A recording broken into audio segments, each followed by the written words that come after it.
Obrigada, Michel. Inicialmente, eu gostaria de agradecer imensamente o convite que me foi feito por você, pessoalmente, na qualidade de organizadora aqui do evento, do Observatório, do IDP, cumprimentando você e o Lucas e aos demais presentes, especialmente meus amigos aqui e professores, Fernanda e Paulo Conrado.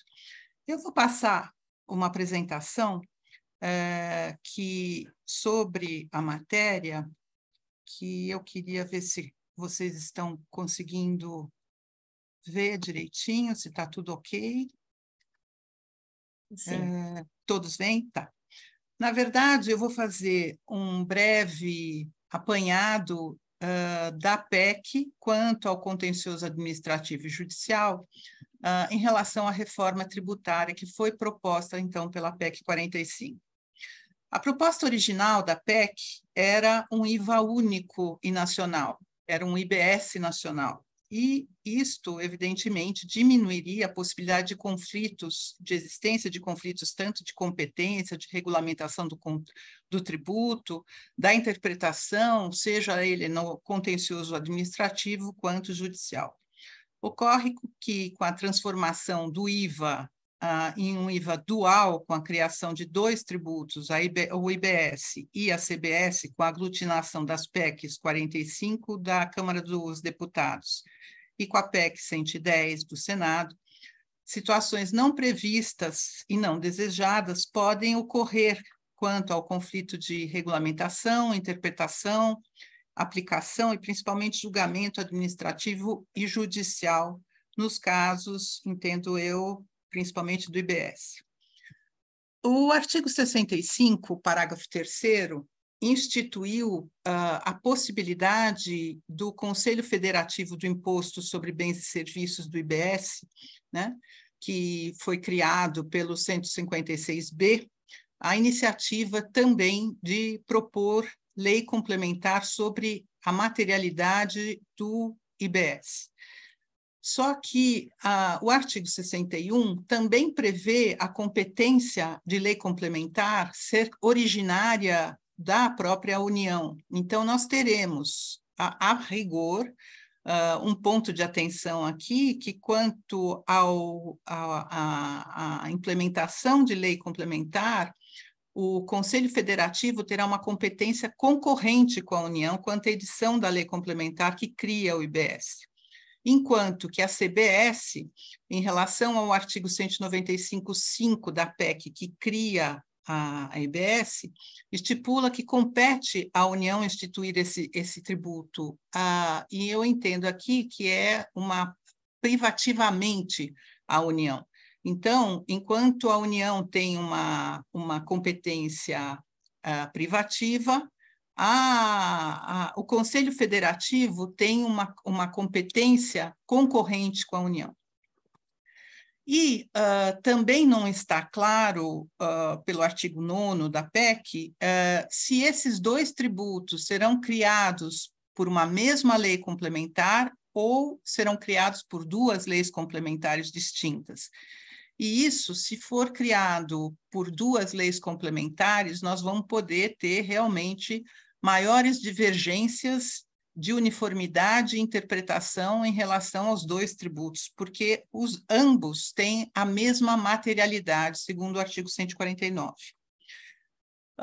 O Conselho Federativo, então, foi criado pelo artigo 156 da Constituição, pela reforma da PEC, para exercer de forma integrada, exclusivamente por meio do Conselho, e instituir lei complementar que trate das seguintes competências administrativas. Então, cabe ao Conselho Federativo, em relação aos estados, Distrito Federal e aos municípios, editar normas infralegais sobre os temas relacionados ao IBS, ao IBS, isso, uniformizar a interpretação e aplicação da legislação do imposto, arrecadar o imposto, efetuar as compensações e distribuir o produto da sua arrecadação, e aqui uma competência específica e muito importante, que eu entendo que está sendo deixado um pouco de lado, que é dirimir as questões suscitadas no âmbito do contencioso administrativo tributário entre o sujeito passivo e a administração tributária. Também cabe à lei complementar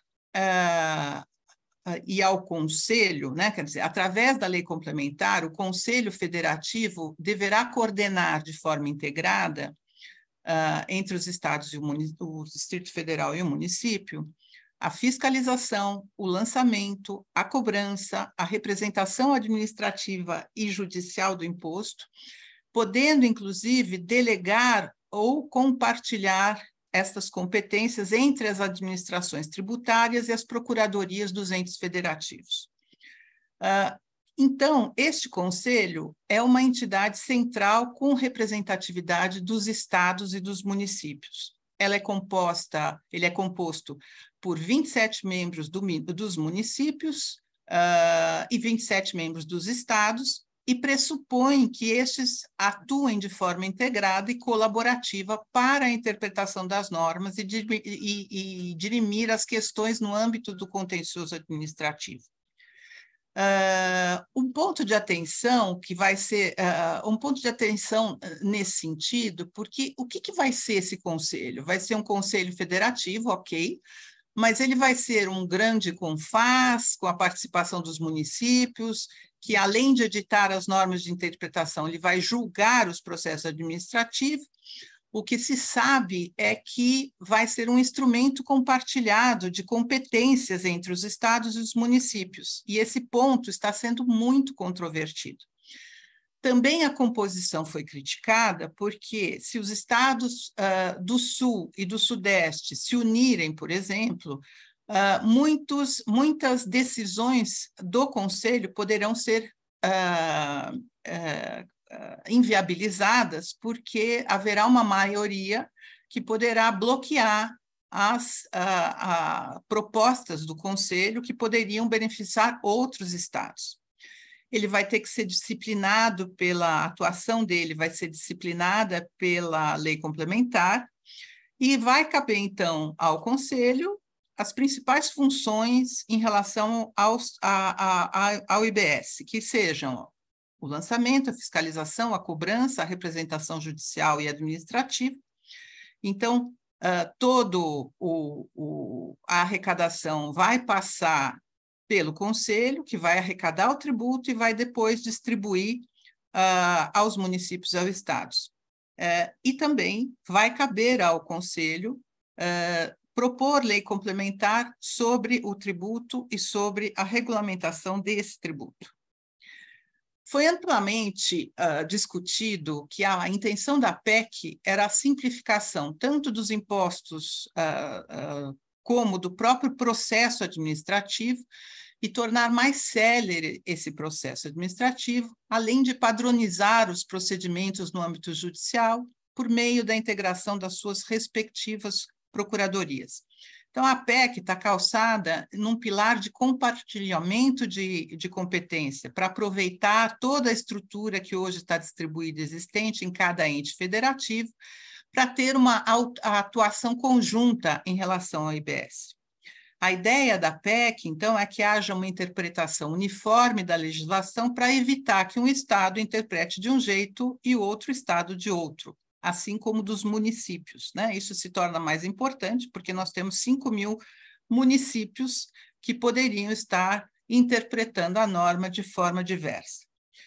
Como o IBS e a CBS partilham de elementos centrais como materialidade, sujeito passivo, cargas tributárias sobre reduções previstas na PEC, devem ser aplicadas de forma uniforme tanto à CBS quanto ao IBS, né?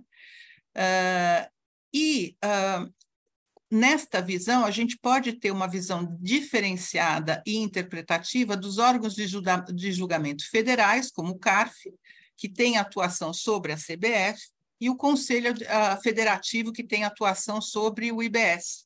Então, existindo a possibilidade de interpretação divergente nesse particular. Vamos supor que o Tribunal Federal, vamos dizer assim, que a Receita Federal interprete que insumo que dá direito a crédito é um, e o Conselho Federativo interprete que esse mesmo insumo tem outra interpretação, assim como a interpretação sobre a tributação de trust e outras materialidades aí no caso. Então, por que disso? Porque, na verdade, o artigo 195, parágrafo, inciso 5, parágrafo 15 da PEC, não traz a remissão da lei complementar a que se refere o artigo 156A, parágrafo 5º, inciso 7.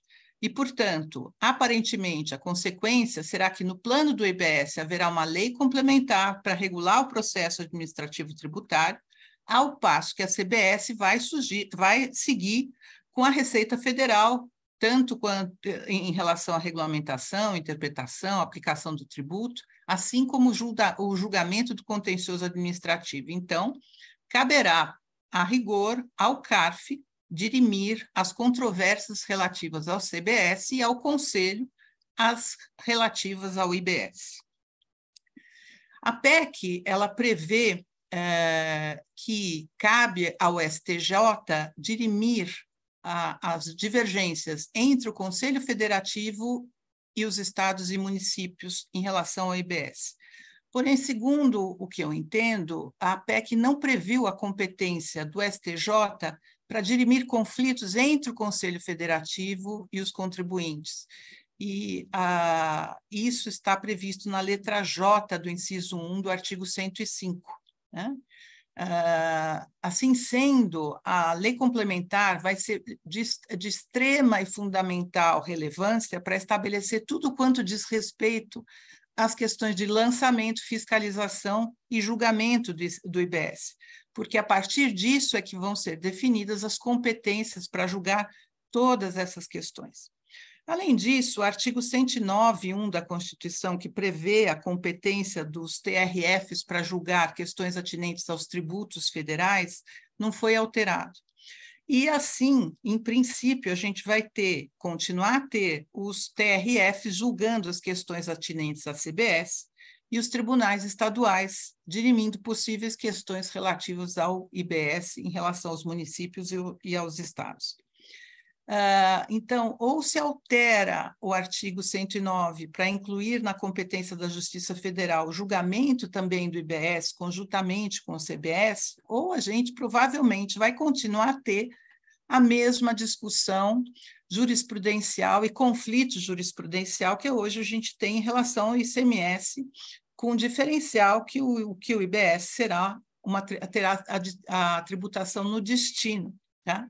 Então, a gente vai poder ter 27 tribunais de justiça julgando o contencioso judicial do IBS com a mesma divergência jurisprudencial que hoje nós temos em relação ao ICMS, por exemplo. Além disso, não está clara qual é a competência para julgar as ações relativas ao IBS no âmbito judicial. Eu digo isso porque o artigo 46, parágrafo 5º, e o artigo 52, parágrafo único do CPC, estabelecem competências aos estados onde se localiza o sujeito passivo da exação. Então, é competente o tribunal onde está domiciliado o executado, o sujeito passivo da exação. Porém, o STF, em julgamento das ADI 5492 e 5737, modificou esse entendimento e estabeleceu que os referidos artigos eles devem ser interpretados conforme a Constituição. Então, essas questões relacionadas aos fatos geradores locais devem ser julgados pelos respectivos tribunais locais. Então, a competência dos tribunais fica atrelada ao vínculo que o ente político tem com o fato gerador. Portanto, o que vai acontecer é que abriu-se o espaço para que haja divergência de interpretação, não só quanto à matéria propriamente dita, mas também quanto à própria competência dos entes, dos diversos tribunais, conforme cada um deles interprete o fato gerador, a tese posta e o local da ocorrência versus o domicílio do contribuinte. Mas não é só. Como a CBS e o IBS têm materialidade, são impostos gêmeos, vamos dizer assim, siameses, e a materialidade é a mesma, haveria possibilidade, então, de RESP para o STJ por divergência jurisprudencial entre o que o TRF julga e os tribunais estaduais julgam em relação à materialidade desses tributos? Quer dizer, eu poderia aproveitar o que se diz da materialidade da CBS no Tribunal Federal para a materialidade do IBS na instância estadual? Isso também não está claro. Então, rapidamente concluindo aqui para a gente ouvir os nossos professores aqui que vão colaborar nessa discussão aqui, não está claro, existem várias dúvidas de como será o processo tributário no âmbito contencioso administrativo. Quem vai julgar esse contencioso administrativo no caso do IBS? Isso porque nós temos hoje toda uma estrutura estadual e municipal de tribunais administrativos que têm competência para julgar os tributos que hoje estão instituídos como ISS e ICMS, que foram substituídos pelo IBS, e aparentemente todo esse contencioso vai ser transmutado por um órgão que seria composto, a gente não sabe como ainda, mas que seria um órgão supremacia, né, que teria supremacia sobre todos esses entes administrativos que hoje existem, né?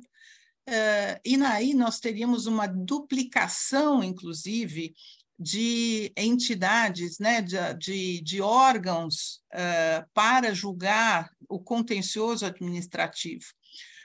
Essas dúvidas podem ter sido advindas da mudança do IVA, de um IVA único para um IVA dual, já que houve a manutenção do 109.1 da Constituição, porque eu acho que passou batido, dado que o início, a proposta inicial era a gente ter um IVA único, então haveria só um tribunal para julgar toda essa matéria. De toda forma, tudo foi delegado para a lei complementar disciplinar, especialmente o contencioso tributário. Então, nós teremos duas administrações tributárias, a federal e a do Conselho Federativo, com possíveis conflitos de interpretação e obrigações acessórias díspares. E, principalmente, não há obrigatoriedade de instituição do IBS e da CBS por uma única norma, o que pode trazer, então, de pronto, divergências futuras de interpretação, de fiscalização, de lançamento e julgamento dos tributos, caso eles venham a ser instituídos por duas leis complementares. E aqui eu paro e agradeço, e paro minha apresentação também, para ouvir, então, a Fernanda e o Paulo, só nesse apanhado geral que eu me propus a fazer aqui. Obrigada. Muito obrigado, doutora Mara Caramico. Realmente uma aula, uma excelente abordagem aqui geral sobre as consequências, né, para o processo administrativo e judicial tributário dessa reforma. Antes de mais nada, bom dia a todos, saúdo os componentes da mesa e os nossos coordenadores do grupo, são o professor Lucas Bevilacqua e Rafael Fonseca, bem como os pesquisadores, professor Gustavo Vettorato e professor Ivan Alegrete, que nos assistem. Queria só informar para aqueles que estão na audiência que as eventuais perguntas podem ser enviadas pelo chat e nós faremos a leitura ao final, na parte de debate, né, após as exposições. Então, sem mais demora, porque eu acredito que os bons mediadores são aqueles que mediam e não ficam falando muito tempo, o próximo tema que nós temos aqui são os conflitos de competência no judiciário. E, para isso, o Observatório da Macrolitigância Fiscal tem a sorte de contar com um juiz federal, e não qualquer juiz federal, um grande especialista em processo tributário, que inclusive é coautor do livro, que será lançado em setembro, no dia 12, na Livraria da Travessa, o descontencioso tributário da litigiosidade escalar à transação de tese, em coautoria com a professora Fernanda Camano, o professor Paulo César Conrado. Professor Paulo, o senhor, como juiz federal, doutor pela Pontifícia Universidade Católica de São Paulo, certamente terá grandes apontamentos a nos fazer. A palavra é toda sua e nós somos todos ouvidos. Bom dia a todos.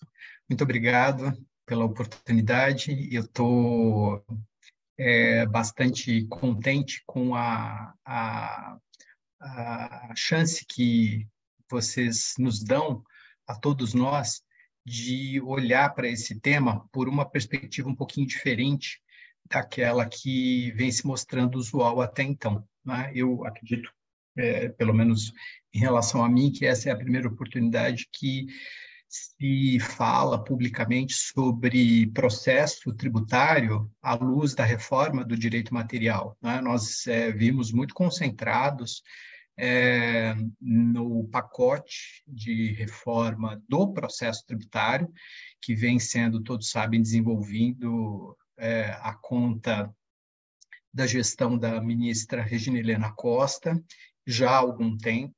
É um pacote que tramita paralelamente à reforma do direito material, e nós começamos a perceber, e a fala da Mara é muito feliz nesse sentido, quão relevante se mostra a interseção desses dois planos, né? O pacote que vem se organizando em relação ao processo tributário toma em consideração uma série de discussões que já vinham sendo travadas desde antes, principalmente nas diversas escolas, e é muito interessante que assim aconteça, né? Que a academia tem essa capacidade de influenciar a produção normativa, mas no meio desse caminho, como uma via paralela que não se cruza com a do processo tributário, começou a ganhar temperatura a reforma material, a reforma tributária, né? Com essa perspectiva que foi colocada pela Mara, de reversão da proposta inicial, de um tributo único, um IVA único, para o desmembramento em duas espécies diferentes. E daí, essa série bastante expressiva de questionamentos que foram muito bem colocados pela Mara, e que, percebam, os senhores, não se trata de... eu faço essa leitura e eu acredito que Mara poderá depois confirmar ou infirmar, enfim. Não se trata de questionamento sobre a regularidade da reforma, né? Nós estamos aqui levantando pontos que precisam ser meditados, que precisam ser refletidos antes que a coisa toda vire realidade, tá? Para que a gente se prepare em relação a esses efeitos que podem decorrer da ausência de diálogo entre essas duas vertentes, entre essas duas... Nós temos um convidado que está com a câmera ligada. Eu pediria que o senhor desligasse a sua câmera, por favor. Uhum. Eu não consigo saber qual é o nome da pessoa.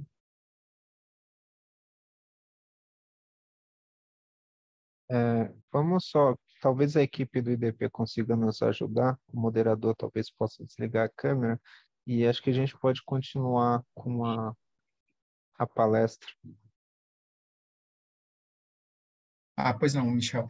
Pois é, então, me parece que a ausência de diálogo até determinado momento, ela se justifica por circunstâncias históricas, não é?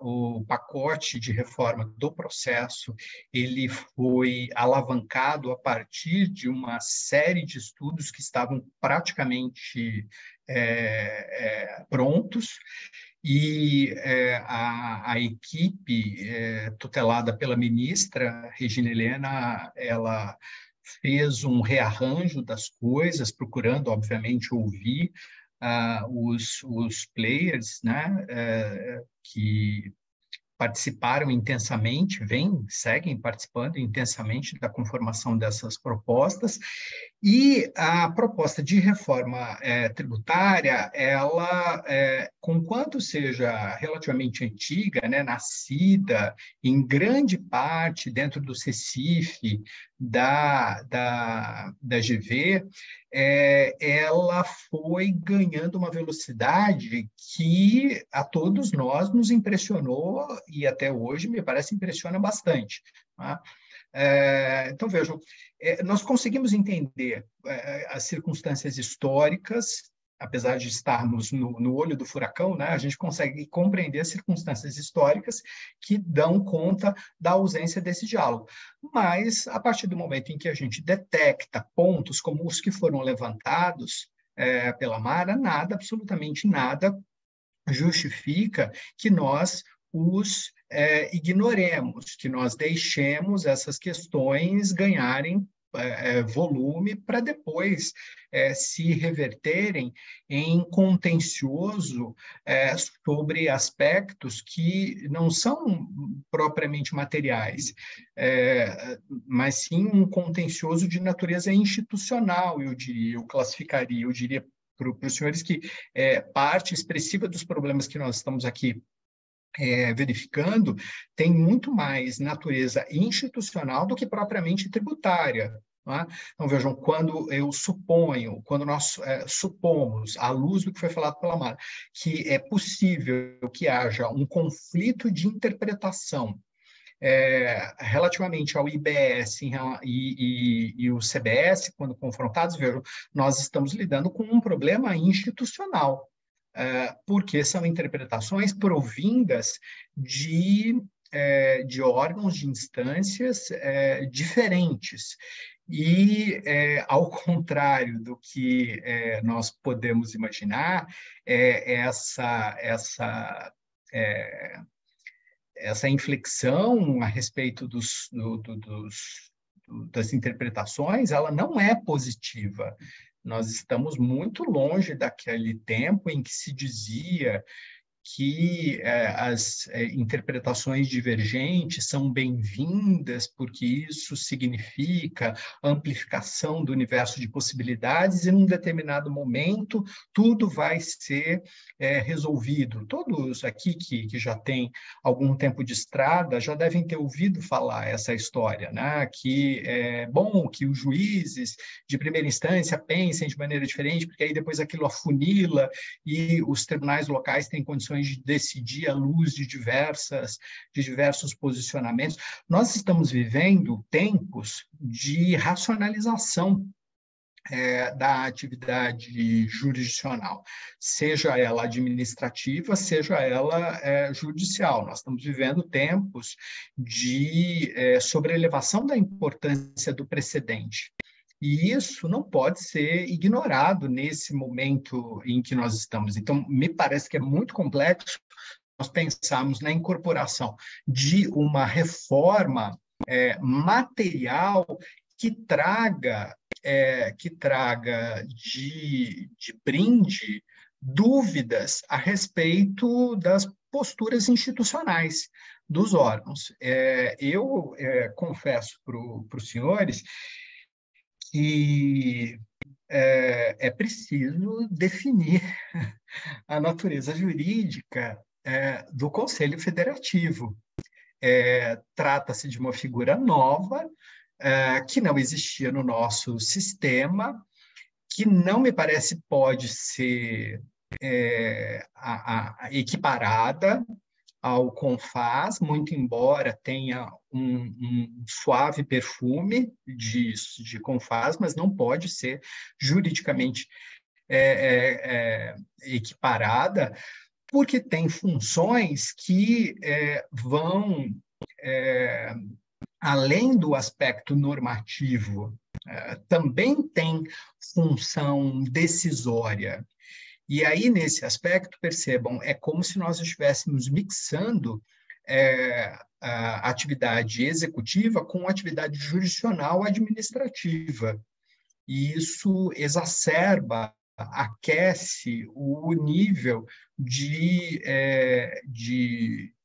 conflituosidade, de possível conflituosidade, dentro de um ambiente que caminha para a consensualidade. Aliás, é sobre isso que a gente fala no livro que vocês gentilmente aí referiram, não é? Que eu e Fernanda falamos. Nós estamos, por isso o livro é chamado Descontencioso Tributário, né? Me parece que nós vimos caminhando na direção de uma migração do regime de alta litigiosidade para um regime de consensualidade, o que pode significar como tendência para o futuro próximo, que nós deixemos de ser uma nação tão beligerante como até então nós nos mostramos em matéria tributária. Agora, há pontos que precisam ser de fato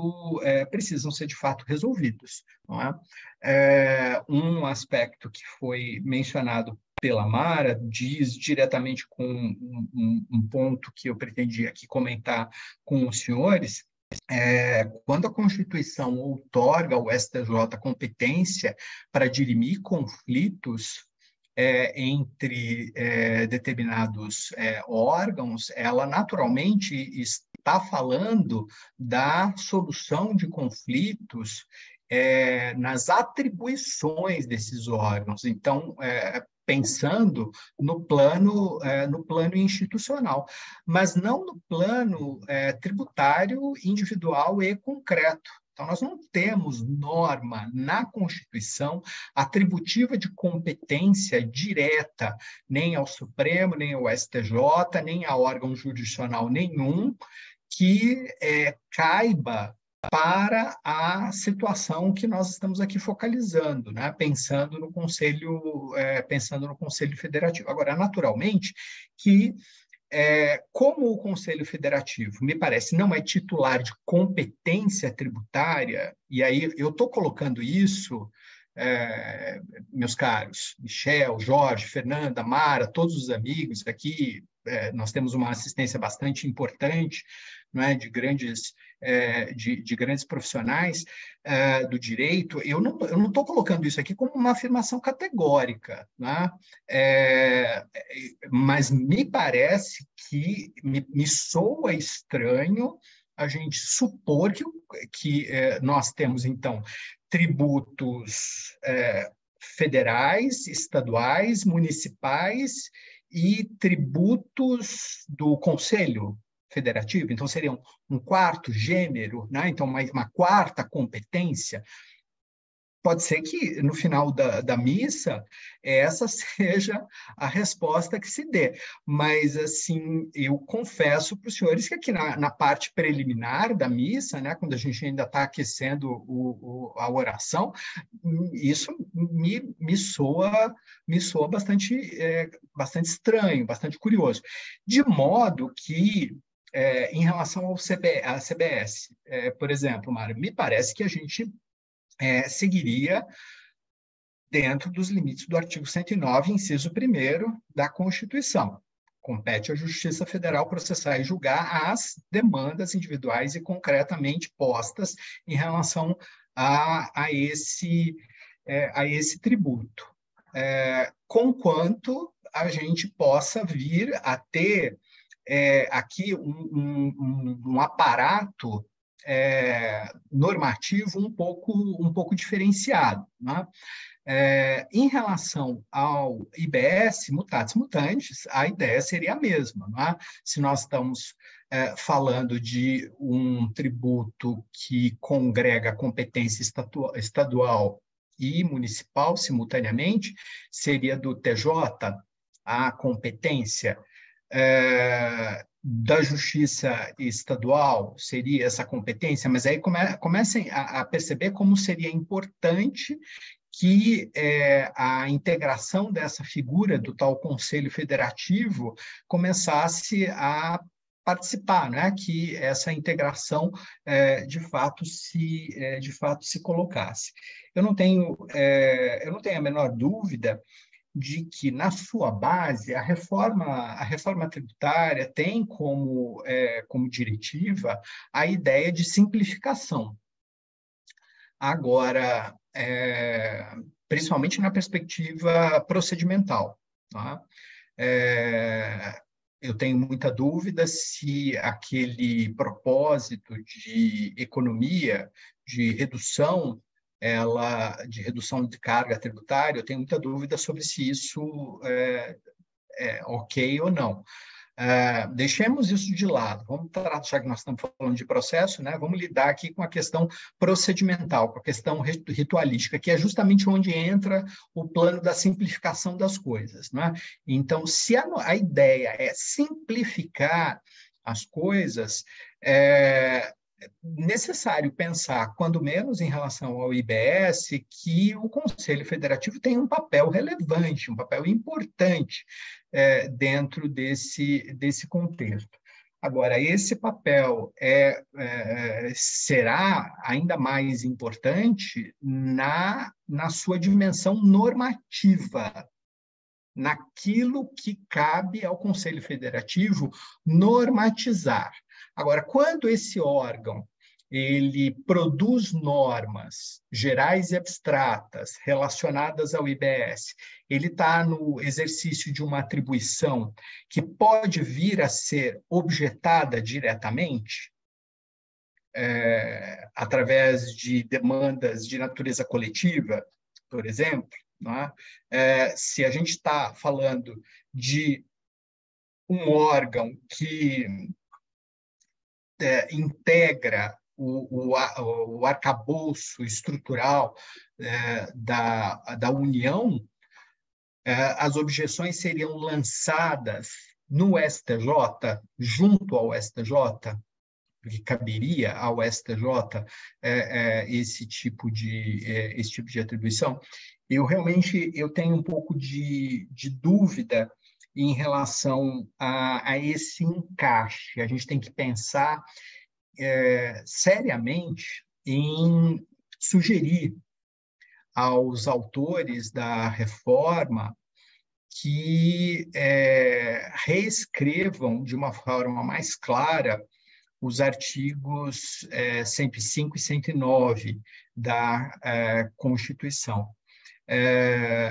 Fora isso, seria bem-vinda uma integração do texto, né, da reforma tributária na parte material com a parte processual, sob pena de a reforma processual nascer desatualizada. Vejam que coisa curiosa, né? Nós corremos o sério risco de acontecer isso. Tem um monte de coisas lá em relação à reforma processual que já estão desatualizadas desde sempre, já nasceram desatualizadas, porque a equipe, me parece, perde a oportunidade de tratar de uma série de questões bastante importantes, especialmente aquelas que são relacionadas à evolução tecnológica, né, à aplicação de tecnologia no plano processual. Então, me parece que já existe aqui um delay, né, na proposta processual, mas isso vai se agravar ainda mais se a gente tiver o concurso das duas reformas sem um ponto de interseção nesses aspectos que estão sendo aqui mencionados. Eu queria lhes colocar, por fim, eu acredito que a gente vai ter oportunidade de retornar, para tornar a coisa um pouco menos cansativa, mais dinâmica, né? Eu não quero ficar falando muito tempo, mas eu queria só fazer uma última colocação que me parece muito, muito, muito importante dentro desse contexto, viu, Mara? Porque eu acho que as perguntas, elas desafiam, de fato, respostas bastante importantes. Mas existem perguntas, há uma coleção de perguntas que não se relacionam a esse futuro que nós estamos avistando, tá? Mas ao momento imediato, que nós definiríamos como zona de transição, porque enquanto as coisas não se consolidam definitivamente, nós temos o contencioso que já foi formado e que precisa ser resolvido. E a gente sabe que contencioso né, tanto no plano administrativo quanto no judicial, é um trem difícil de acabar, né? Assim, o processo não acaba rápido, né? Então, assim, se eu tenho lides administrativas ou judiciais pendentes, elas vão seguir sendo julgadas à conta do regime jurídico anterior. Paralelamente a isso, a gente pode ter diretivas sendo emitidas no que diz respeito à IBS, por exemplo, pelo Conselho Federativo, mas isso impacta ou não? Então, me parece que falta um capítulo consistente a respeito da zona de transição. E toda vez que a gente fala de transição, eu acho que a gente para prestar atenção em quão importante é o papel desempenhado, principalmente no âmbito do contencioso administrativo, pelas cortes atuais, pelas cortes hoje existentes, e que seguirão existindo, só que elas vão existir agora paralelamente com esse órgão cuja natureza jurídica, eu insisto aqui com os senhores, para mim é indefinida. Eu não sei dizer qual é a natureza jurídica desse conselho federativo. Tá? E quando a gente pergunta sobre a natureza jurídica, a gente está de alguma forma investigando quais são os limites das suas atribuições. Definidos os limites das suas atribuições, nós vamos definir na sequência quais são os meios de impugnação dos respectivos atos. Tá? Eu deixo aqui com essas palavras, obviamente, muito mais dúvidas do que afirmações, respostas, certezas, porque não as tenho de fato, tá? E apenas assim guardo uma expectativa muito forte de que nós sejamos capazes de influenciar os produtores da reforma, né, no sentido de incorporar normas que nos elucidem em relação a esses pontos. E eu devolvo a palavra agradecendo aí por esses minutos iniciais. Nós que agradecemos pela aula, professor Paulo Conrado. Eu acho que as provocações são importantíssimas e certamente mais ao final do evento nós voltaremos a debater todos esses pontos. Inclusive, já foram feitas 2 perguntas aqui ao senhor pelo chat, se eu quiser já ir lendo para se preparar mais para o final, porque agora eu gostaria de tratar um pouquinho sobre a reforma tributária e o impacto que ela terá no julgamento das teses pelos tribunais superiores. E, para isso, o Observatório fez o convite, nós temos a alegria dela ter aceito, da doutora Fernanda Camano, que é pós-doutora pela USP, advogada, e, para minha alegria, hoje minha colega de trabalho. Posso atestar toda a competência dela e a gentileza de estar participando aqui conosco. A Fernanda hoje é a coordenadora da gestão do conhecimento tributário aqui em Pinheiro Neto Advogados, então eu tenho o prazer de conviver com ela também no meu dia a dia aqui. Fernanda, a palavra é toda sua. Muito obrigado. Bom dia a todos. Primeiro, eu gostaria de agradecer ao IDP, né, na pessoa do Jorge, que foi muito gentil em ter feito contato comigo, do Michel. Gostaria de cumprimentar também os meus colegas, o Paulo e a Mara. E, enfim, a gente tem se dedicado aqui algumas semanas ao estudo da reforma, né? A primeira dificuldade, ou o primeiro desafio que a gente enfrentou foi de segmentar tematicamente os temas e todos esses dispositivos para a gente fazer um estudo mais dirigido, né? E temos feito sistematicamente essas reuniões desses estudos dirigidos, cada um optando por falar sobre um determinado tema. Eu queria... Bom, primeira coisa eu queria dizer para vocês que eu fico muito atordoada, né, com tantas... como está o ritmo das modificações legislativas ultimamente. Como o Paulo falou, a gente tem projetos de lei sobre modificação do processo tributário, e esse projeto de lei, ele deveria, ou agora teria que conversar com o projeto da PEC 45, porque a PEC 45, como a gente acabou de ver, a Mara expôs brilhantemente, nos apresenta uma série de desafios, né? A minha fala de hoje, eu gostaria de trazer para vocês o plano da interpretação desse direito material pelo Poder Judiciário. Então, o que eu queria chamar a atenção de vocês é o seguinte: a PEC, se ela for aprovada, ela vai entrar em vigor para determinados dispositivos imediatamente. E para outros dispositivos, ela vai entrar em vigor naquele prazo de transição que a gente sabe. Por exemplo, o IBS entra em vigor em 2026. Mas outros dispositivos não, eles têm eficácia imediata. E dentre esses outros dispositivos que têm eficácia imediata, me chama a atenção o artigo 145, parágrafo 3º, que traz, pela primeira vez de forma expressa, princípios constitucionais tributários. Então, ele diz o seguinte: o sistema tributário nacional deve observar os princípios da simplicidade, da transparência, da justiça tributária e do equilíbrio e da defesa do meio ambiente.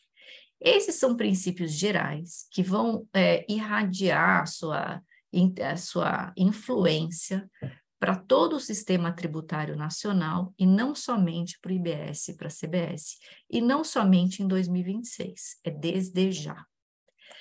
E, ainda continuando em termos principiológicos, a gente tem no parágrafo 5º do artigo 156B, né? A gente tem um princípio que é super relevante, que ele não é geral para todo o sistema, mas ele é focado no IBS, e eu acho que ele até deveria ser geral, porque ele traz um princípio que a gente denomina de princípio da harmonização. Então, o que diz ele, né? Focado para o IBS. O Conselho Federativo, a Administração Tributária da União e a Procuradoria-Geral da Fazenda Nacional compartilharão informações fiscais relacionadas a ambos os tributos e atuarão com vistas a harmonizar normas, interpretações e procedimentos a eles relativos. Bom, aqui a gente tem um princípio, entre aspas, da harmonização. E, por fim, ainda no nível principiológico, a gente tem dois princípios que foram colocados aqui por uma questão muito específica, que é dos atos cooperativos e da tributação desses atos cooperativos, e esses princípios, eu não sei por que só foram referenciados para os atos cooperativos, são o princípio da isonomia, salvo engano, só um minutinho para achá-los aqui, são o princípio da isonomia, só um minutinho, são tantos os artigos, enfim. Bom, é da isonomia e, salvo engano, da livre concorrência, tá? E são princípios que, ultimamente, o Supremo Tribunal Federal tem se valido para julgar praticamente todas as causas tributárias, isonomia e livre concorrência, né? Isonomia e livre concorrência. Então, olhando para esse arcabouço dos princípios, a gente começa a fazer um exercício de interpretação, ou a gente tenta vislumbrar como vai ser a dinâmica de interpretação desses novos tributos, né? Eu me peguei pensando aqui que a gente vai ter 3 momentos no tempo. O passado, diga-se o que é hoje, até a publicação dessa PEC. O primeiro ponto do futuro, que é desde a data da publicação da PEC até a entrada em vigor do IBS e da CBS. E depois a gente vai ter o momento 2 do futuro, que é aquele momento após a entrada em vigor do IBS e da CBS. Bom, vamos tentar entender um pouco o que pode acontecer. Até agora, os tribunais superiores, especialmente o Supremo, STJ, eles definiram, salvo um último cálculo que o pessoal de Brasília, gentilmente, muita competência faz aqui, que eles levantaram os números que já foram de recursos especiais repetitivos e recursos extraordinários com repercussão geral e ações diretas de inconstitucionalidade em matéria tributária, são números gigantescos, né? Então, o Supremo Tribunal Federal, vamos pensar no Supremo, o Supremo Tribunal Federal já julgou temas tributários, pelo menos 196, julgou ou já está para julgar 196 ações diretas em temas tributários e, salvo engano, 385 temas em repercussão geral em matéria tributária. Bom, o que aconteceu com o Supremo Tribunal Federal e a matéria tributária até hoje decidida pelo Supremo? O Supremo definiu praticamente todas as normas de competência constitucional todos os entes federativos. Então, definiu o que é renda, definiu o que é serviço, definiu o que é operação com mercadoria e assim vai. Então, a gente tem precedentes hoje funcionando como se fossem, assim, as guias mestras das competências tributárias. Tá bom. No momento em que entra em vigor a PEC, outros princípios são adicionados ao sistema tributário nacional. Então, a minha primeira pergunta é, não temos ainda IBS e CBS, mas temos princípios constitucionais tributários do sistema novo. A primeira pergunta, com relação aos precedentes que ainda virão da Suprema Corte, eles vão ser, né, em matéria tributária, eles já vão sofrer influência desses novos princípios? E se assim é, passando para a fase 3, quando entrar em vigor o IBS e a CBS, que realmente eu tenho muitas dúvidas se não vai ter litígio de direito material impugnando essas materialidades, eu tenho muita dúvida. Então, supondo que hajam problemas de direito material que sejam levados ao Poder Judiciário, a minha pergunta é, esses novos precedentes que vão ser formados lá na frente com os tributos novos, essas materialidades já fixadas pelo Supremo Tribunal Federal, essas competências tributárias já fixadas pelo Supremo Tribunal Federal, vão exercer alguma influência para a gente interpretar as competências novas? Por exemplo, o Supremo já definiu inúmeras vezes o que é operação de circulação de mercadoria para fins de incidência de ICMS. A PEC traz operações com bens materiais, imateriais, direitos e operações com serviços. Melhor seria se tirasse essa palavra operações, porque isso pode trazer o quê? Vamos pegar a interpretação que o Supremo fez reiteradamente sobre o que é operação, e lá a gente vai ver que é necessária a transferência de titularidade do bem. E a minha pergunta é, como definir transferência de titularidade de um bem imaterial, de um serviço, de operação com serviço? Outra coisa, o Supremo Tribunal Federal decidiu que locação de bens móveis não são serviços. Aí vem a PEC e traz regra matriz, critério material, operações com bens materiais, imateriais, direitos e serviços. Se locação de bens móveis não é operação com bem material, ou não é operação com bem imaterial, ou não é uma operação com serviço, com direito, né? Não é direito, o que sobraria? É uma operação com serviço, porque é isso que fala a PEC. E aí, a alocação de bens móveis se aproveita o que foi definido pelo Supremo no contexto passado, ou a gente vai ter um novo contencioso e uma nova interpretação sobre tudo isso, considerando que num determinado período de tempo, os princípios novos vão irradiar para o velho e para o novo sistema. Então, eu fico me perguntando como vai ser a formação de precedentes, a interpretação desse arcabouço jurídico que a gente vai ter novo. Considerando que a gente tem um sistema, que a gente não pode esquecer do Código de Processo Civil, e a gente tem um sistema de precedentes conquistado em 2015, e agora a gente está num caminho de formação desse sistema de precedentes, porque a gente ainda não tem isso pronto e acabado. Então, como vai ser o manejo desse sistema de precedentes à luz da publicação dessa PEC com os novos princípios e depois com o advento desses novos tributos? Então, eram essas as reflexões que eu tenho realmente pesquisado, e isso tem me tomado um tempo de indagação. E só para concluir a respeito aí eu queria fazer só um comentário em relação ao artigo que foi incluído na competência do STJ, que ele fala que o STJ vai caber ao STJ dirimir o conflito entre os entes federativos e entre estes entes e o Conselho Federativo. Então, Mara, está me parecendo que essa competência que foi criada por STJ, ela não diz respeito aos conflitos de direito material entre os contribuintes e todos esses entes, como que isso vai se dar. E só um último comentário que eu acho também super relevante: como que como que os advogados sempre trabalharam desde a Constituição Federal de 88 nessas grandes teses tributárias? Existia uma lei instituidora do tributo pelos entes federativos e a Constituição que previa a materialidade constitucional, a competência. Então, o que os contribuintes sempre fizeram? Discutiram a lei à luz do texto constitucional. Vejam que curioso que vai acontecer depois da publicação dessa emenda. Nós vamos ter, no texto constitucional, no artigo 156-A, uma determinação de que a lei complementar vai instituir o IBS.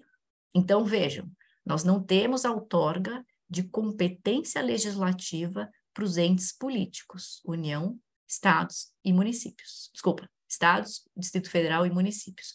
Nós temos uma determinação de que a lei complementar vai instituir esse tributo, o IBS. E depois o parágrafo 1º diz o seguinte: o imposto IBS previsto nesse caput atenderá ao seguinte: incidirá sobre operações com bens, esse artigo que eu já falei para vocês, incidirá sobre importação. Então, nós vamos ter no texto constitucional uma regra de atribuição de competência a uma lei complementar, não é mais aos entes políticos, e uma regra de incidência constitucional de tributo. A gente nunca teve isso. E depois a gente vai ter uma lei complementar instituidora. Então, vejam que aquele mecanismo que a gente conhecido, nosso velho conhecido, de impugnar a lei criada pelo ente político face à Constituição Federal, essa fenomenologia vai mudar inteiramente. Então, a gente precisa estar atento que a gente muda todo um sistema de competência e de alegação de violação de competência daquilo que a gente estava acostumado para o novo sistema, pelo menos em relação ao IBS. Então, com essas considerações, que eu acho que já foram até longas demais, eu acho que eu devolvo a palavra para o Jorge, para o Michel, para a gente poder responder as perguntas dos ouvintes e debater entre nós, que eu acho que, enfim, a sensação que eu tenho é que a gente está ainda engatinhando em termos de interpretação. Obrigada. Excelente, professora Fernanda. Então, encerradas as exposições, nós vamos entrar agora na fase de debates. Então, debates entre os próprios expositores e com a nossa audiência, que já enviou aqui algumas perguntas. A primeira delas está dirigida especificamente ao professor Paulo Conrado, na qual o nosso ouvinte Lucas de Lima Carvalho pergunta se existe uma preocupação presente e concreta nos debates legislativos da reforma que distancie esse Conselho Federativo do CONFAS, né? Uma grande crítica que o CONFAS sempre sofreu é de que ele não possui, em princípio, uma competência tributária, né? Então, a pergunta fica para o Dr. Paulo Conrado, mas se estende a todos os outros expositores. Eu acredito... Muito obrigado, Lucas, pela colocação. Obrigado pela palavra, Jorge. Eu acredito que não exista assim, essa preocupação justa e precisamente por conta desses aspectos que foram anteriormente levantados. A, a, a proposta, o texto, ele é muito lacônico em relação à definição da natureza desse órgão. E eu acredito que essa vaguidade que nós somos colocados, ela denuncia, de fato, uma certa despreocupação com as consequências advindas da introdução dessa nova figura. Eu acredito que esse Conselho Federativo ele surge de forma acidental no bojo da proposta, no bojo da proposta de reforma, tá? Porque estivéssemos conectados com a versão original do IVA único, me parece que nós não estaríamos sendo confrontados com essa realidade, né? Eu acho que a partir do momento em que nós temos a dicotomização nessas figuras, né, do IBS e da CBS, surge aí a preocupação, né, uma preocupação muito mais de natureza política, né, de fazer uma acomodação com o tão convocado princípio do Pacto Federativo, né? E aí é que eu acho que está o motivo pelo qual a gente não consegue encontrar resposta para determinadas perguntas, porque a gente está olhando para um problema que foi posto num determinado platô, o platô do arranjo político. E a gente está procurando respostas em outro platô, no platô jurídico.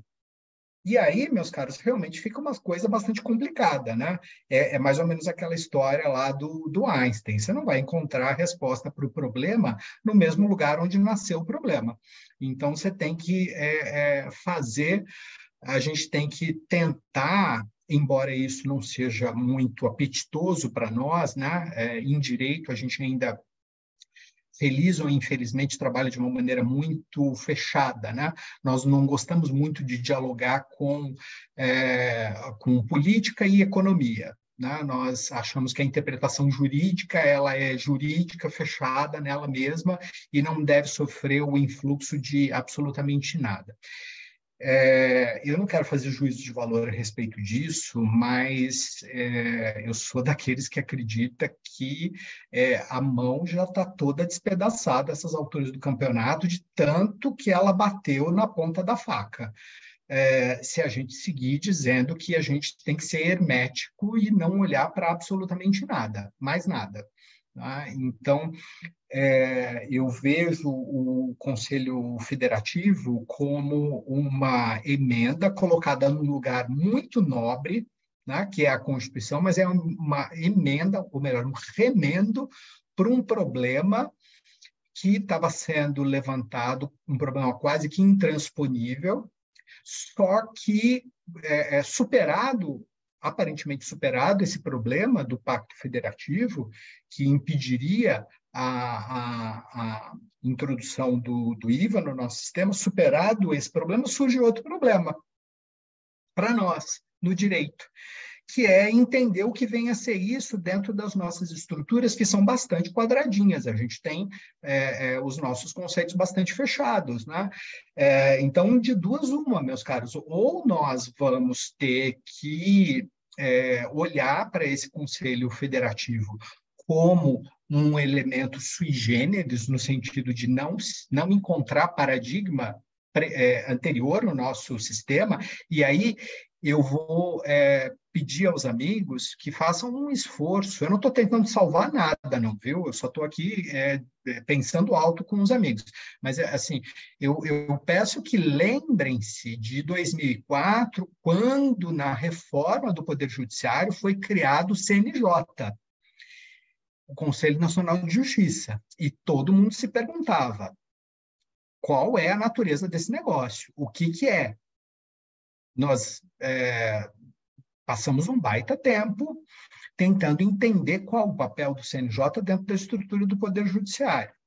Eu confesso para vocês que eu ainda não sei muito bem, mesmo estando dentro do Poder Judiciário, qual é o papel dele, além de nos infernizar a nós, juízes, né? Especialmente os de primeiro grau. Mas estruturalmente falando, né? E fazer propaganda também, né? Criar prêmios, enfim, fazer demagogia judiciária. Né? Institucionalmente, eu não compreendo, não sei, não é a jurisdição, não é a administração, enfim, é uma espécie de órgão de controle. Então, eu acho que de tempos em tempos, aqui no Brasil, a gente vai ter dessas, sabe? Alguma coisa que tem um forte tempero político. Em 2004, o CNJ ele entrou forte. Eu não sei se vocês se lembram, não sei nem se já estavam na lida, né, nesse momento, né? Mas 2004 era aquela época, não sei se vocês se lembram, que tinha uma ministra no STJ que dizia que o judiciário era a quadrilha dos togados. Não me lembro se era essa expressão. Lembra disso, Mara? A ministra Eliana Calmon, ela tinha uns arroubos assim de loucura, né? E ela falava isso, né? Que a gente, que nós éramos ladrões de toga e tal, e ela se incluía nisso, porque ela também estava no judiciário, evidentemente, né? E aí, então, isso era uma narrativa muito forte. Eu não estou falando isso para vocês assim porque eu me droguei, eu estou falando para vocês coisas que saíam no jornal, é só pegar o jornal da época e ver, né? Não estou criando absolutamente nada. E isso foi muito forte naquele momento, muito forte, né? Tanto que a ministra depois se desligou do judiciário, aposentada, ela tentou fazer um percurso político. Nada é coincidência, né? Nessa vida. E agora eu acho que a gente está diante de alguma coisa desse timbre. A gente está olhando para um negócio que está todinho vestido de político, né? Costume completo, e a gente está tentando fazer as acomodações. Não sei como é que a gente vai entender isso direitinho por conta das consequências tributárias, porque, diferentemente do CNJ, que para o administrado, para o jurisdicionado, para o contribuinte, é um nada. Né? Vocês, advogados privados, dão conta da existência do CNJ? Dão de ombros, não significa nada. Né? Quando muito, um ou outro advogado maluco, que gosta de reclamar até da cor da roupa íntima do juiz, vai lá e fala alguma coisa. Mas as pessoas normais nem ligam para aquilo. Agora, esse conselho, não. Esse tem papel que vai ser relevante do ponto de vista tributário. Então, é uma questão política, na minha visão, que precisa ser desenovelada, de alguma forma. Isso nos obriga a abrir os horizontes, gostemos ou não, e a enxergar, ou melhor, procurar respostas para o direito em lugares que, às vezes, não são muito frequentados pelo direito. Tá? Desculpe aí por me estender tanto, Jorge. Eu podia só comentar na tua fala, porque eu achei interessantíssimo o que a Fernanda chamou a atenção, que ninguém está falando isso, é a primeira vez que eu escuto, que, na verdade, a competência desses tributos, do IBS especialmente, é de ninguém, é da Constituição. Né? Quer dizer, a competência de criar o tributo, fixar alíquotas e etc., A fixação das alíquotas é, vamos dizer assim, é a única coisa que sobrou para os estados e municípios, desde que respeitada uma regulamentação ou uma alíquota determinada sugerida pelo Senado. Mas veja, é uma coisa muito incrível. Se você for pensar, a gente tem uma lei complementar que cria o tributo, né? Eu entendo que esse conselho ele foi muito mais criado para resolver o problema do federalismo, do Pacto Federal, do que realmente, e para, vamos dizer assim, para deixar mais leve os conflitos entre estados e municípios, até por isso que houve a quebra da unicidade para a dualidade, e se criou um verdadeiro ET, né? Porque esse ente, eu pergunto, o contribuinte tem uma dúvida, então a consulta tributária agora vai ser feita para o Conselho Federativo. Aonde está esse Conselho Federativo? Ele tem 27 membros de um lado, 27 membros do outro. A estrutura dele vai ser criada por uma lei complementar, ok. Espera-se que haja o aproveitamento do arcabouço administrativo de todos os entes políticos, de todas as procuradorias,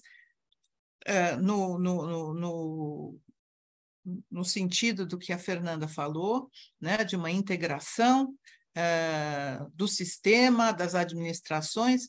Mas eu pergunto, como que hoje nós tínhamos um processo de consulta fácil, claro, determinado do contribuinte. Tudo isso vai ser remanejado, tudo isso vai ser recriado.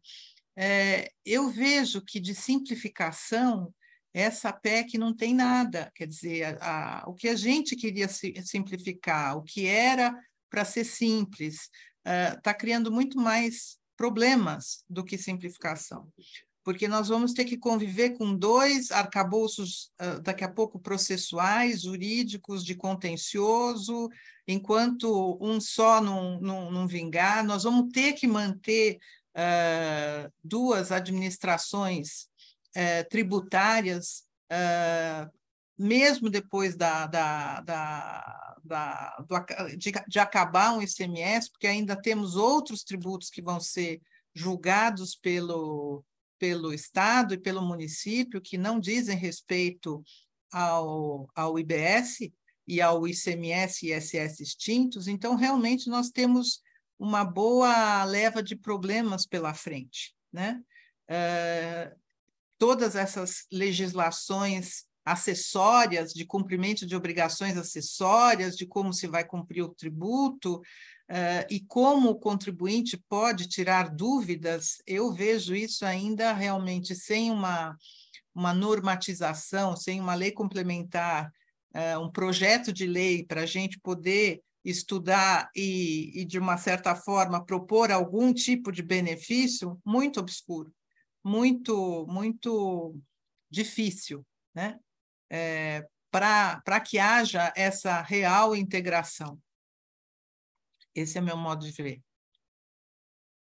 Eu posso só aproveitar um minutinho, Fê? Eu acho que você quer falar, mas eu queria só aproveitar essa colocação da Mara, porque ela me fez lembrar de um ponto que eu queria ter comentado antes, esqueci, e que tem a ver com o nosso foco de interesse comum, viu, Fernanda?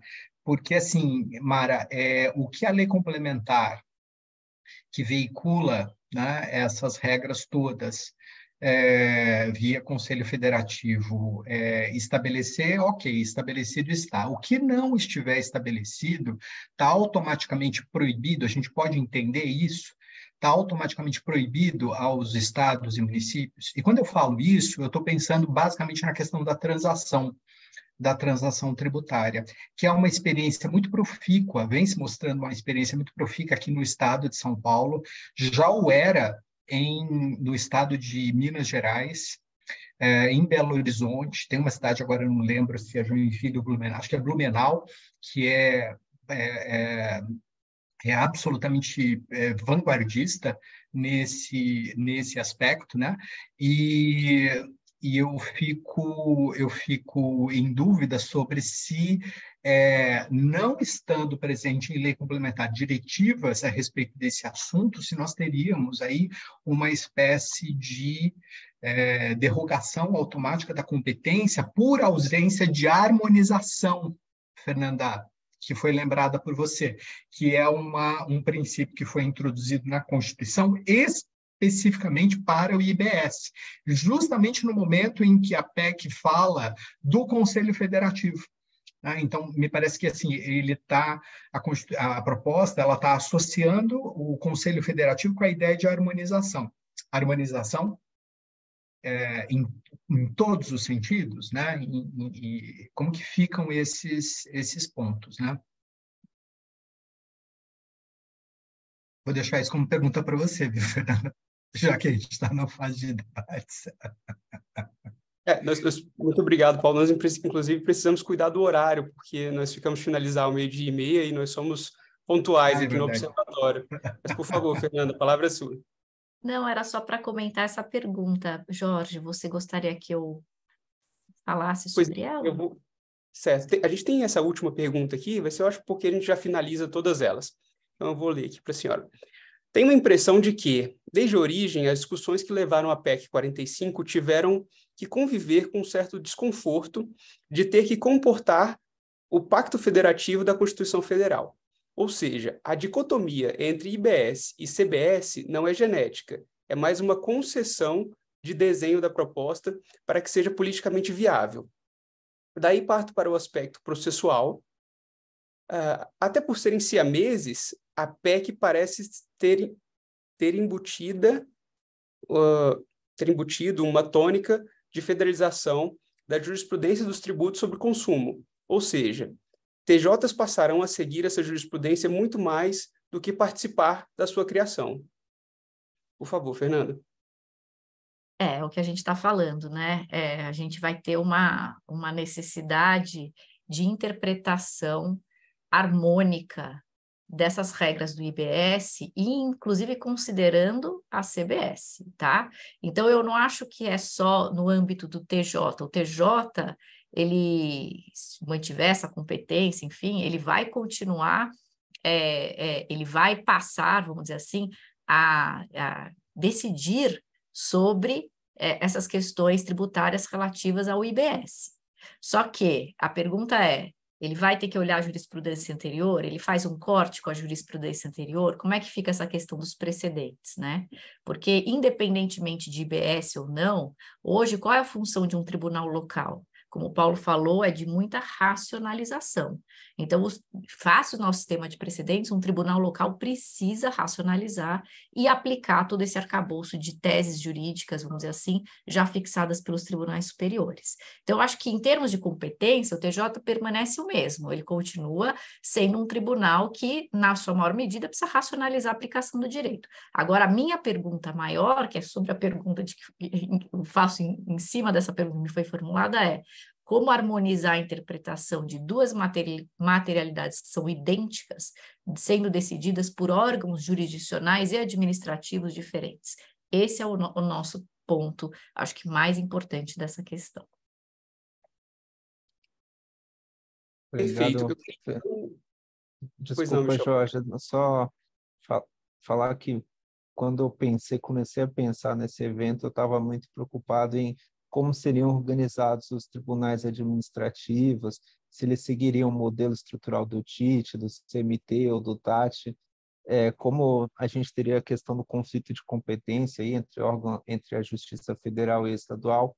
E pelas palestras, a gente vê a genialidade dos nossos palestrantes, que os problemas são muito maiores do que aqueles vislumbrados inicialmente, né? A professora Fernanda coloca aí a questão de conflito de competência, a aplicação, inclusive, aí dos precedentes, e na interpretação, na aplicação pelos tribunais e pelos órgãos administrativos, sendo que esse conflito ele pode ser anterior até na interpretação, então, pelo próprio fiscal autuante. Um exemplo claro disso a gente tem aqui em São Paulo quando a gente vê em exportação de serviços. A gente tem o parecer normativo COSIT 1 de 2018 dando uma orientação e a gente tem o parecer normativo 4 de 2016 dando outra interpretação sobre o que seria essa exportação. Então a gente vê que a gente vai ter que harmonizar inclusive aqui nessa interpretação. E a gente também vai ter um cuidado, porque talvez esses temas de repercussão geral e essas súmulas já pré-existentes, talvez elas não sejam aplicadas diretamente, mas com certeza a sua ratio decidente será. Então, o que vai demandar muito mais cuidado, seja pelo Poder Judiciário na delimitação do que é a ratio decidente e pela delimitação da tese, quanto pelo aplicador em verificar ali a subsunção do caso, né, do novo imposto. E, por fim, o último comentário que eu faria, aí, parabenizando a todos, está muito ligado à questão que foi trazida, principalmente agora no final pelo professor Paulo, de como uma ausência eventual de regulamentação da transação na lei complementar pode trazer um retrocesso gigantesco para essa matéria no âmbito estadual. A gente vê essa questão, qual que é o limite, então, que os órgãos estaduais e municipais terão. E aí, até fazendo uma provocação, né? Pensando aqui no que talvez não seja o fim da guerra fiscal, agora a guerra fiscal não vai talvez mais estar no âmbito material, né? Então, quem vai ter o menor alíquota de ICMS, mas no âmbito talvez processual, né? Como o local que vai ser de mais fácil transacionar alguma dívida ou de resolver o meu problema, né? Então, como que isso também vai se encaixar aí? Mas é uma provocação só para mostrar que essa discussão, longe de estar resolvida e simplificar, como bem coloca a Mara, está trazendo muito mais confusão aqui para o nosso dia a dia. E feitos esses comentários, só queria agradecer aos nossos palestrantes e abrir a palavra para vocês fazerem considerações finais. Aí a gente tem mais 3 minutos. Então, Mara, Paulo e Fernanda, se Eu só quiserem estou falar vendo alguma uma coisa. mãozinha levantada do Lucas. Eu não sei se ele está querendo falar ou não. Obrigado, Mara. Obrigado, Michel. Olha, eu fui um ouvinte fiel e tão provocado, anotei cada uma das questões assim trazidas. Eu, juntamente com o professor Rafael Fonseca e a Maria Angélica, estamos trabalhando num texto sobre o Conselho Federativo e eu achei muito pertinente, professor Paulo, esse resgate histórico por ocasião da reforma do Judiciário, que deu ensejo à criação do Conselho Nacional de Justiça. E, de certo modo, né, até, não diria um protagonismo, mas um importante papel que esse órgão vem assumindo, né, ao longo desses anos. E do Conselho, essa proposta quanto à criação do Conselho Federativo, eu vou ser um pouco mais ousado. O senhor falou que é uma remenda, um remendo. Eu falo que é uma meia-sola, de fato, com um propósito de composição política entre os entes federativos e com uma abordagem um tanto simplista em falar que seria um superconfás. Está muito longe de ser um superconfás. Nos modelos em que propostos, se é que é para tentar identificar alguma natureza jurídica do órgão, até o Felipe Salto, que é um economista, né, escreveu nessa semana no Estadão, no sentido que seria uma agência reguladora megalômana. Eu gostei desse epíteto que ele colocou. E, de fato, são poderes não só normativos, com vistas à harmonização, muito bem enfatizada pela Fernanda, mas poderes também jurisdicionais, né? Na medida em que eu creio que nós tenhamos uma premissa comum, que a jurisdição, o contencioso administrativo corresponde ao exercício da jurisdição. E, por conseguinte, né, aí nós vemos o imbróglio que foi criado, a Mara bem trouxe a questão da competência do próprio Poder Judiciário, se permaneceria no Tribunal de Justiça, com todas as vênias àqueles que proporam esses poderes jurisdicionais ao Conselho Federativo e a solução do 105J. Não são pessoas do habitué processual, nem administrativo e quanto ao menos de tribunais superiores, porque simplesmente, Fernanda, rasgaram o que previsto no 103 da Constituição Federal a prever a competência do Supremo Tribunal Federal para resolução de conflitos federativos. Ora, conflitos entre o Conselho Federativo e os estados e vice-versa, é nítida ali a presença de conflito federativo, né? Depois eu vim a saber que essa proposta do 105J teve berço de técnicos do Ministério da Fazenda, que são muito aptos para a resolução de conflitos financeiros, discussão de dívida pública, mas, desculpa, competência jurisdicional é matéria de Constituição. E como o professor Paulo Conrado bem colocou, é pacto federativo. Depois eu ainda escutei a resposta, não, mas o Supremo pode apreciar isso depois em sede de RE. Falei, como é que é? A gente vai suprimir toda a jurisprudência que foi construída pelo Supremo Tribunal Federal em matéria de resolução de conflitos federativos, colocar uma instância inicial no STJ para depois criar uma instância recursal no Supremo Tribunal Federal, a gente não tem nada de simplificação nisso. E um grande risco que eu adorei ouvir, até da nossa audiência, um xará, Lucas também, né? Falou, a gente vai ter uma federalização da jurisprudência e, posteriormente, a Fernanda trouxe. E aí, o que nós vamos fazer com toda a jurisprudência que foi construída, né, acerca de alguns conceitos de incidência do tributo sobre base econômica, né, o que é faturamento, o que é serviço, pressupõe operação, transferência de titularidade. Então, Paulo, trouxe assim com grande perspicácia, olha, nós temos algumas questões institucionais que estão, no mínimo, mal resolvidas. Eu vou além, tem algumas questões de competência jurisdicional, matéria eminentemente constitucional, que está passando em branco, né?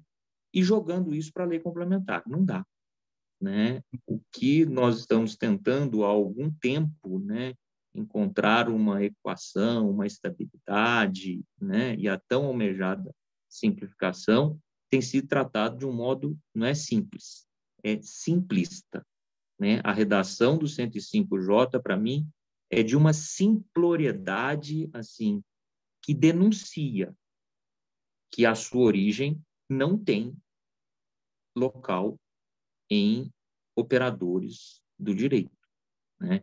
Acho fundamental nós termos uma interlocução entre política, economia e direito. Mas o que eu menos vejo é direito no que tem sido debatido até o presente momento. De resto, assim, eu adorei, simplesmente brilhantes. Mara, desde a época do IBDT, né? Fernanda, acompanhando a sua produção, junto com o professor Paulo, da GV, e Jorge e Michel, que foi quem nos propiciaram todo esse encontro aí, que fica gravado na história. Obrigado, viu? Nós que agradecemos, professor Lucas. Olha, se não fosse a sua coordenação incansável aqui no Observatório, esse evento certamente não existiria. Então, pessoal, só para a gente fechar, eu vou passar a palavra para vocês fazerem as considerações finais e a gente encerra, tá bom? Vamos começar, então, pela Mara. Tem uma pessoa com a mão levantada, Jorge. É isso que eu ia falar, só tem mais o Ivan Alegretti. Por favor, professor Ivan Alegretti. Bom dia, quase já boa tarde a todos, né? Só um último comentário, um comentário muito rápido, né? É que realmente o que a gente tem pela frente é uma abertura, assim, um rearranjo total do sistema tributário, né? E trazendo a reboque um rearranjo processual, assim, monstruoso, né? Gigantesco, né? Porque, pensando pela perspectiva do processo administrativo, né? A defesa administrativa ela é uma garantia, né? E para quem ela está entregue, de novo, para o Conselho Federativo, né? É preciso construir, né, refazer os consensos federativos, né, para a estruturação de um novo tribunal, né, para a estruturação das prerrogativas dos conselheiros, do seu funcionamento, né, de como vai ser essa defesa, né? Então, a gente tem pela frente assim um contencioso administrativo monstruoso, que vai ser construído rapidamente, né? E que tudo indica que vai ter também, novamente, assim, um represamento, né? De centenas de milhares de defesas administrativas, né? Para serem julgadas, né? Enfim, a gente tem aí alguma coisa completamente nova, né? Que promete aí criar um novo sistema, né, tributário nacional, né? Os princípios todos postos à prova, né? As competências, né? A gente realmente vai ter um esgarçamento aí de toda a nossa capacidade de construir consensos, né? Enfim, um comentário bastante rápido, e desculpem aí não agradecer a presença de todos, o encontro de hoje foi maravilhoso, mais uma vez pioneiro, né? Trazendo questões novas, né? Uma abertura de debate completamente novo, era só isso. Um abraço a todos. Eu vou permitir, já que eu fui a primeira a falar, eu vou até me permitir pegar a fala do Ivan e dizer que eu acho que a Constituição garante uma prerrogativa do processo administrativo como sendo uma garantia do devido processo legal.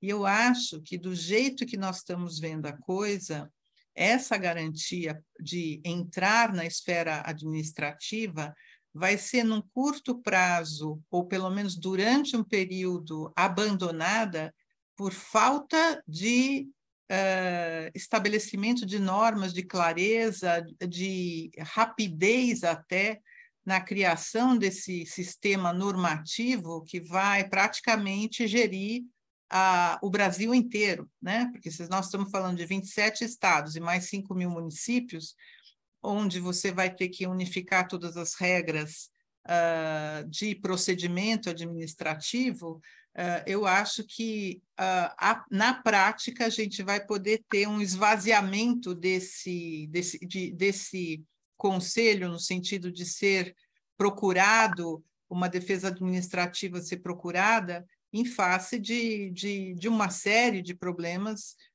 de conflito, do contribuinte não saber aonde recorrer, não saber o que fazer, e a gente vai estar, mais uma vez, indo contra aquilo que era uma garantia constitucional, indo contra aquilo que a própria PEC se propunha a fazer, que era a simplificação. Por enquanto, a gente tem realmente uma simploriedade tratada, pelo menos no aspecto administrativo. E com isso eu encerro aqui e agradeço muito o convite, mais uma vez, para poder estar aqui, participar com vocês, discutindo, porque eu acho que isso realmente precisa ser muito discutido, e tem pouca gente discutindo essa matéria. Obrigada.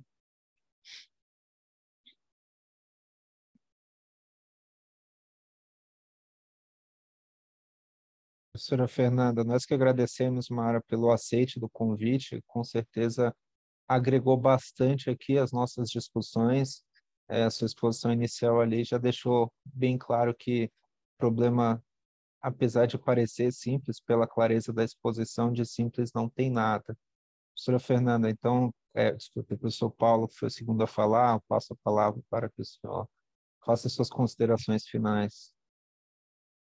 Vou agradecer, Michel, pela oportunidade, parabenizá-los mais uma vez aí pela construção desse evento, né, com um conteúdo que não vem sendo suficientemente explorado, né? Eu acho que me parece que está bem claro que a grande revolução do processo tributário parece não estar relacionada ao pacote do processo tributário da ministra Regina, mas está com um locus nesse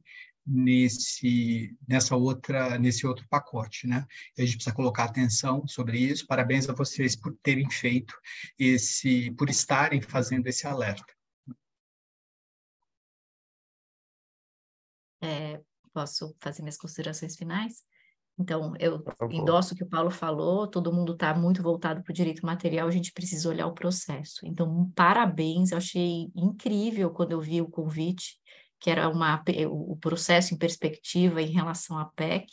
Gostei muito de participar e convido todos, se estiverem em São Paulo no dia 12 de setembro, para irem no lançamento do nosso livro, né, Paulo? É isso mesmo. Muito Obrigada. obrigado. Muito obrigado a vocês pelas exposições que Desculpa, abriram o evento. Pois não, Michel, pode encerrar, por favor. Desculpa que eu... Não ia encerrar, eu só esqueci que a gente também tem que te agradecer, eu tenho que te agradecer pessoalmente pela ajuda na organização do evento, acho que isso tem que ficar registrado, e também aqui na condução dos debates. Obrigado, Jorge. Muito obrigado a você, Michel, por toda a parceria e pelo convite. Pessoal, a gente encerra aqui mais uma reunião do Observatório da Macrolitigância, sem antes deixar de convidar todo mundo para a próxima reunião, que será no dia 22 de setembro, aos cuidados também do professor Michel, do professor Ivan, que esteve aqui conosco, professores Lucas Bevilacqua, com Rafael Fonseca. Então, aos expositores, muito obrigado pelo tempo, pela paciência e por abrilhantarem aqui o nosso evento. Contem com o Observatório sempre que precisarem. Grande abraço a todos, muito obrigado. Obrigada, gente. Obrigada, Tchau, gente. tchau. Obrigado, gente. Tchau, tchau.